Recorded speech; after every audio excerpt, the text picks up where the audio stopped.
I run a 7-figure agency and I love to travel. So last year I actually worked out of Toronto, Paris, and Italy. But let's be honest, the whole laptop on the beach thing, that's just nonsense now. That's just not how real businesses are built. So if you're looking to travel and grow something legitimate at the same time in 2025, I'm going to share a few stories with you and tell you what actually works. So let's start here first. Not every digital nomad is built the same. There's 2 types of people. First, the travel first crew.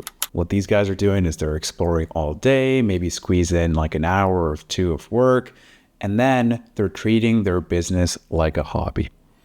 Then there's the work first crowd, and that's personally me, right? So I'm building something long term, but I still want to enjoy my life and explore new places. I actually make travel fit around work, not the other way around.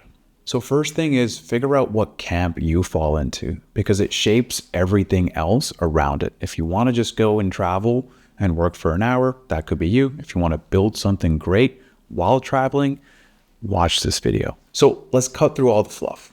Here's what doesn't work. I've spent time traveling, so I'm going to share 3 things that could wreck your momentum. Firstly, working from coffee shops. Sounds like a vibe, but let's be honest, they're too loud. The Wi-Fi is trash. Your Zoom calls, if you're getting on any, are incredibly just horrible. It's chaos, actually. So number 2 is jumping cities every few days. It's going to kill your routine. You're going to burn out fast. You'll probably spend more time packing and traveling than working. And number 3 is having no real setup. If your workspace sucks, your output will too.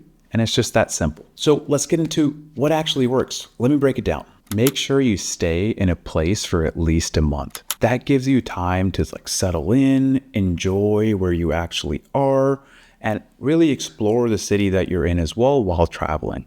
Number 2, invest in a work-ready apartment, good Wi-Fi, a real desk. It's quiet. Skip the co-working space. Spend that money on where you actually live. It's been super helpful for me. Number 3, know your time zone, right? So I'm in Paris right now, but everything I do is actually on Pacific time. So you have to plan your days around that, or you're going to feel left behind. I actually use my setup to catch up and be more proactive than reactive. Here's what my day actually looks like. I wake up around 10 a.m. here, right, in Paris. I go out for a walk, grab a coffee, hit the gym, go out for a run, explore a little bit. And then from 3 to 5 p.m., I lock in and do deep work. No distractions, just execution lets me focus on the business.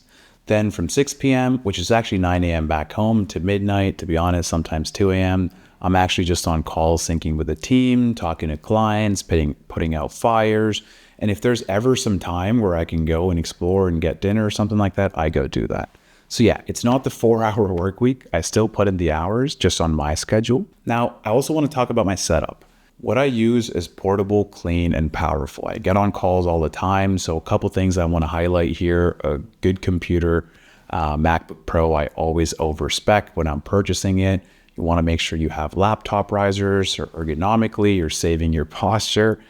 A good camera setup as well. So what I'm using is what I use for Zoom calls at the moment, which is the Sony ZV-E10.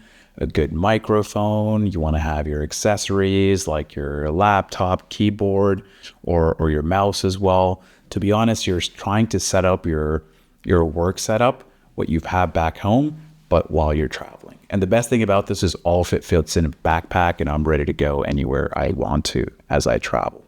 Now, I want to also talk about money, right? So here's what I'm spending in Paris right now. It's a little expensive, but rent is around $3,000. It's also my office, so for me, it's worth it. There's food and groceries that's going to run you about $500 to $1,000, transportation, lifestyle, and different experiences you're going out on. So in total, you're looking at about $3,500 to $5,500 a month. Can you do it cheaper? Yes. I'd personally spend more, work on my business, and live the lifestyle that I want while I stay productive as well. Here's the bottom line I want you to understand. Digital nomading is not about escaping your life. It's about designing the life that you want to live. So if your business is real and your systems are tight, you can actually grow from there and travel at the same time. but you have to treat it seriously. It's still work at the end of the day. If you're someone who's trying to build something real and live life on your terms, just like I am, you're in the right place at the moment.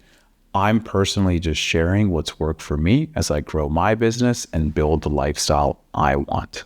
So if you're on a similar path as well, follow along and let's build something that lasts together.